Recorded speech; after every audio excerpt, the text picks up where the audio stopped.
હું કુંદનલાલ પૂનમાજી કછવા, રહેવાસી માલગઢ, તાલુકો ડીસા, જિલ્લો બનાસકાંઠા. હાલ હું જે કાયદામાં જોગવાઈ નથી એવું કામ કરવા જઈ રહ્યો છું. આત્મહત્યા. મારી સુસાઇડ નોટ મેં લખી નાખી છે, એ મારા ખિસ્સામાં છે.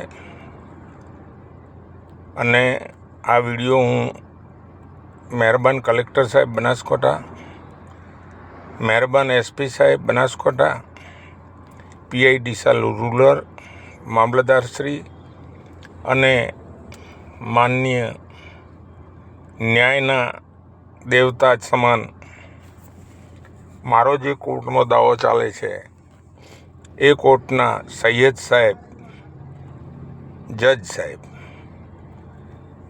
મહેરબાન જજ સાહેબને વિનંતી કરું છું કે આ મારો વિડીયો જજ સાહેબ સુધી પહોંચાડજો અને એસપી સુધી અને કલેક્ટર સુધી, મામલતદાર સુધી આ મારો વિડીયો મોકલજો. કોઈ મારો મિત્ર બનીને જો મેં સારું કામ કર્યું હોય તો મોકલજો પૈસા.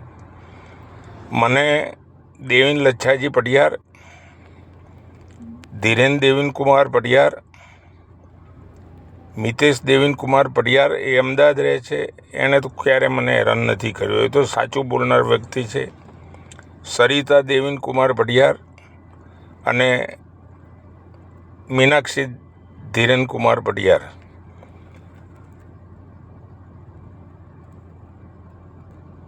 ધીરજ અમૃતલાલ, ત્રિકમલાલ બાબુજી ગેહલોત, સુરેશ ભરતભાઈ સોલંકી અને પ્રકાશ માળી, જેનું દવાખાનું ડીસા ખાતે ચાલે છે, ગેહલોત છે. એના છોકરા ડૉક્ટર બની ગયા. કોરોનામાં બહુ પૈસા કમાયો છે. પાણીના ઇન્જેક્શન, રેડિયેશનના બદલે પાણીના ઇન્જેક્શન મારી અને લોકો પાસેથી લૂંટ્યા છે. મારી પાસે તો પસીનાની કમાણીથી મેં કોલ્ડ સ્ટોરેજ બનાવેલો હતો.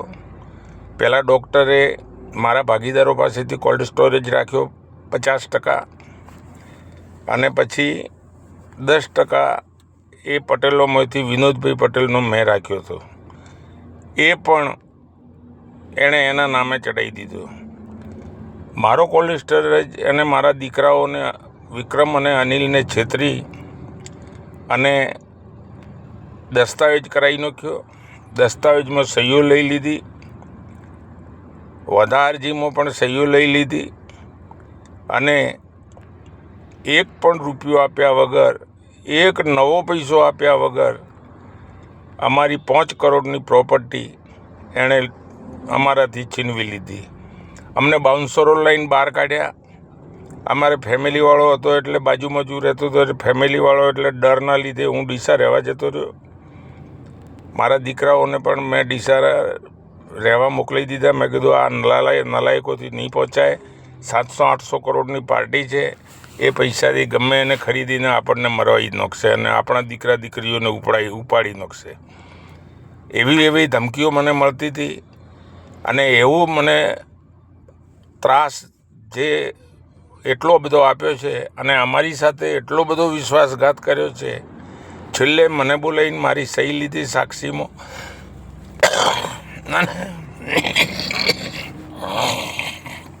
કે ભાઈ તમને પૈસા મળી જશે, તમે સહી કરી નાખો. ગાડીમાં જ પૈસા પડ્યા છે. આટલી મોટી રકમ કે આપણે ઘરે જઈને ગણીને તમને આપીએ. ઘેર ગયા, આઈસ્ક્રીમ ખવડાવ્યો સહીઓ કર્યા પછી, અને પછી કે હું આવું છું, તરત પૈસા થોડા ખૂટે છે લઈને પૈસા લેવા ગયો, વળીને પાછો આવ્યો જ નહીં. અમે કંટાળી ગયા, અમે થાકી ગયા, 4 કલાક બેસ્યા, પરંતુ અમને કોઈ પૈસા એણે આપ્યા નહીં. એના પછી અમે દાવો દાખલ કર્યો. ભલું થાજો કૈલાસભાઈનું કે એણે અમારો વગર પૈસે 1 લાખનો દસ્તાવેજ ખરીદી અને દાવો દાખલ કર્યો કે તમારો દાવો સાચો છે સરપંચ, હું લડું છું, તમે ચિંતા મત કરો, પૈસાની જરૂર નથી મારે, તમારી પાસે પૈસા છે નહીં. એટલે એણે મારો દાવો લીધો. હવે કોર્ટમાં દાવો ચાલવા છતાં અમે બધાએ લખીને મોકલી દીધું બેંકોને, રજિસ્ટ્રારને, મામલતદારને, બધાને. ગ્રામ પંચાયતમાં પણ કોઈએ આ પૈસા આગળ મારું કામ થયું નહીં અને કોઈ જગ્યાએ દાવાની એન્ટ્રી પાડી નહીં, જેથી કરીને એણે વેચો માર્યો અને આ લોકો મને એટલો બધો ત્રાસ ગુજારે છે, મારા સાથે વિશ્વાસઘાત કરી અને મારી સાથે આ સામાજિક, આર્થિક અને સંસારિક અને મને ન બોલવાનું જે મેં મારી જિંદગીમાં કોઈ સોંપડ્યું નથી એવા શબ્દો બોલી અને મને હેરાન પરેશાન કરી નાખ્યો છે. મારે મરવા સિવાય કોઈ બીજો આરો નથી. હે ભગવાન, હું મરું છું આજે, ભલું થાજો. આ તો કુલદીપ બારોટનું સોતમલાનો છે, એણે મારા નાના દીકરાનો હાથ પકડીને ભાગીદારીમાં લીધો. એ 30,000 રૂપિયા મહિને કમાવે છે અને મારા મોટા દીકરાનો રોમ્ભા કરીને એક જેનાલના દરબાર છે, એનું સાથે બહુ ભલું થાજો, એણે પણ સાચવ્યા અમને. એટલે અમે એ સાચવવાથી રહ્યા છો ને હવે એ કોઈ તકલીફ સહન કરી શકીએ એવા નથી. અને એનો વકીલ પણ અમને સુરેશ AI સોંખલા કરીને છે, SI સોંખલા એમને ભણાવી અને એમને સગાવાલો છે કંઈક ત્રિકમલાલને. SI સોંખલાએ ભણાવીને મને એવી બધી દાદાગીરી કરી મને જ્યાં કેમેરા ન હોય, જ્યાં કોઈ આવક જાવક ન હોય, માલગઢથી હું એ રોડે આવતો ત્યારે વળોકમાં દવાખાનાથી થોડા આગળ મને હેરાન પરેશાન કરી અને મને મારવાની એટલી બધી ધમકીઓ આપે છે કે અમે તને મારી જ નાખવાના છો, ન તો તારા દીકરા દીકરીને ઉપાડી જવાના છો. જેથી કરીને આજે મેં નિર્ણય લીધો છે. એ ભગવાન, એ કલેક્ટર સાહેબ બનાસકાંઠા, એ જજ સાહેબ, એ પ્રવીણભાઈ માળી, એ શશિકાંતભાઈ, આ બધા ભેગા મળી, એ બાબુભાઈ માળી, એ તિવારી સાહેબ, આ બધા તમે ભેગા મળી અને SP સાહેબને, કલેક્ટર સાહેબને અને જજ સાહેબને વિનંતી કરજો ને મારો વિડીયો પહોંચાડજો. હું થાકી ગયો છું, હું મરવા જઈ રહ્યો છું, મરું જ છું, એ નક્કી જ છે આજે. એટલે આ લોકો મને એટલો બધો ત્રાસ આપ્યો છે જેની કોઈ હદ નથી. આટલો બધો હું ક્યારેય મરું એમ નથી, પણ મારાથી ન છૂટકે, મર્યા વગર હવે કોઈ છૂટકો જ નથી. હું દેખી નથી શકતો આ લોકોની ધમકીઓ અને આ લોકોની કોતો. હું એમને મારી નાખું તો જેલમાં જઉં તો મારા છોકરા મરી જાય, નતર હું બધાને મારી નાખું એવો છું. પણ મારે મારવા નથી. કાયદા વિરોધમાં કાયદો હાથમાં નથી લેવો અને મેં આજ દિવસ સુધી કાયદો હાથમાં લીધો નથી. મારી આટલી ઉંમર થઈ, મેં લોકોની અધિકારીઓની સેવા કરીને પોલીસ સ્ટેશન, મામલતદાર, કલેક્ટર કચેરી બધી સેવા કરી વકીલોની બધાની સેવા કરીને હું થાકી ગયો છું. હું મરવા જઈ રહ્યો છું, હું મરું છું. જય હિન્દ, જય ભારત. મારી આ વિનંતી જજ સાહેબ સુધી અને SP સાહેબ સુધી, કલેક્ટર સાહેબ સુધી પહોંચાડશે એવી મને આશા છે.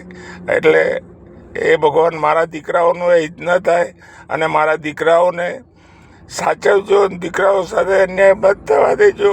આ જિંદગી અંદર કોઈ કાયદા જેવી વસ્તુ ભારતમાં હોય અને બંધારણની વસ્તુ હોય તો આ લોકોને સીધા કરજો. કરોડો રૂપિયો આગળ મધ્યમ વર્ગનું, ગરીબ વર્ગનું ચાલતું નથી અને કરોડો રૂપિયા બતાડીને મરી ગયા છે.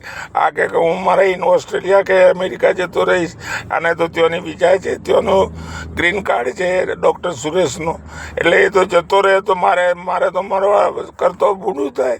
એના કરતાં હું મરીને પાર લાવું, એટલે એનો કોઈ નિકાલ આવે. જય હિન્દ, જય ભારત, જય શ્રી રામ. મારી ફેમિલીને કોઈ તકલીફ ન પડે અને મારી ફેમિલી સાથે કોઈ અણબનાવ ન થાય અને ઝઘડો થશે, હું મરું એટલે ત્યાં ઝઘડો થશે.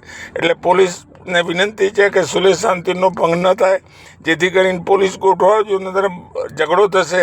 કેમ કે મારો કુટુંબ મોટો છે, મારા સગા સંબંધીઓ મોટા છે અને એને આ ઝઘડો તલવારો ઉડશે, જેથી કરીને મારી આત્મા રૂજાય નહીં અને મારી મોત બગડે નહીં. મારી અગ્નિ સંસ્કાર એ જ કોલ્ડ સ્ટોરેજથી નીકળશે, અંતિમ યાત્રા, અને એ જ કોલ્ડ સ્ટોરેજ ઉપર મારું બેસણું થશે, ઉમિયાજી કોલ્ડ સ્ટોર ઉપર, અને મારી વિધિ ત્યો થશે. આ હું તમને સાહેબ કહું છું, મારા છોકરાઓ ત્યોથી ખસશે નહીં, નહીં ખસે અને નહીં ખસે. ભલે ગમે એ થઈ જાય, છોકરાઓ કબજો છોડવાના નથી. આ મારી એક જજ સાહેબને વિનંતી છે, 2 હાથ જોડીને મારા હકનું છે, પસીનાની કમાણીનું છે, જેથી કરીને આ મારા દીકરાઓ સાથે નહેમત થવા દેજો. એસપી સાહેબ, કલેક્ટર સાહેબ, પ્રવીણભાઈ, તમે તો મંત્રી બન્યા છો અને તમે તો જાણો છો, તમે સાચું કરવાવાળા છો, તમે ક્યારે અન્યાયમાં જતા નથી, એ બી મને ખબર છે ગોરધનભાઈ વખતની. અને શશિકાંત પંડ્યા, એ બી મને મારો મિત્ર રહ્યો છે, જેથી કરીને હું તૂટી ગયો છું. મેં લોકોને ખવડાવ્યું છે, મેં ક્યારે ખાધું નથી. જય હિન્દ, જય ભારત. અને મારી અંતિમ યાત્રા અહીંથી જ નીકળશે. મારો બેસણો બી અહીંયા થશે અને મારી વિધિ પણ અહીંયા થશે. મારા દીકરા ક્યાંય નહીં જાય એની હું તમને 2 હાથ જોડીને વિનંતી કરું છું. નતર એટલો મોટો ઝઘડો થશે કે જેની કોઈ સીમા નહીં રહે. જેથી કરીને પોલીસ મિત્રોને અને પીઆઈ સાહેબ, ડીસા રૂરલને, એસપી સાહેબને મારી વિનંતી છે કે પોલીસ ગોઠવી નાખજો, નતર ઝઘડો મોટો થશે. જય હિન્દ, જય ભારત, જય Shri Ram. Bye bye, good bye, અલવિદા, અલવિદા.